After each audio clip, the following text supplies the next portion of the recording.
I've said this in the past and I'll say it again. Journalists in China only print what the Communist Party wants printed. The press is just the party's mouthpiece. Its purpose is not to inform, but to justify China's culture of secrecy. And this culture of secrecy is on display again. A brazen cover-up of what happened in Galwan. The state media has remained tight-lipped, not a word about Chinese casualties. Globally, it is pushing propaganda, blaming India as the aggressor.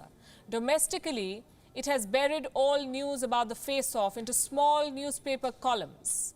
I'll show you. On your screen are some front pages from China's official dailies.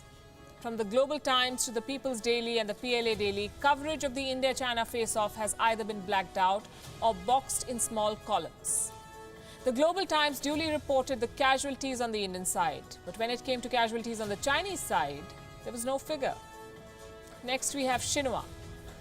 Can you guess what was the biggest headline? Xi Jinping's phone call with Ecuador's president. This is what dominated Xinhua's homepage this morning. News about the Galwan clash was pushed to the bottom. Now, if you're planning to check this report, do not.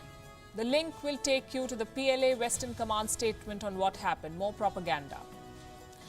And now let me tell you what China wants the world to know. Stories with twisted facts, headlines meant to paint China as the victim and India the aggressor. This one is from China Daily.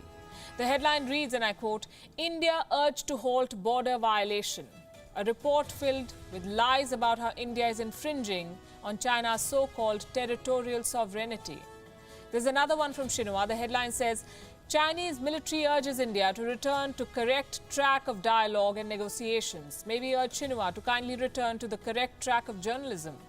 CGTN, their headline reads, "China's military urges India to stop provocative actions along border areas." Just where are these images coming from and where are these headlines coming from? Chinese troops still conducting large-scale military drills along the border. Who is provoking them? News on the face-off blacked out. No mention of Chinese casualties, only threats and sermons on how not to provoke. How much is China hiding and how much will it hide? The truth is, we'll never really know.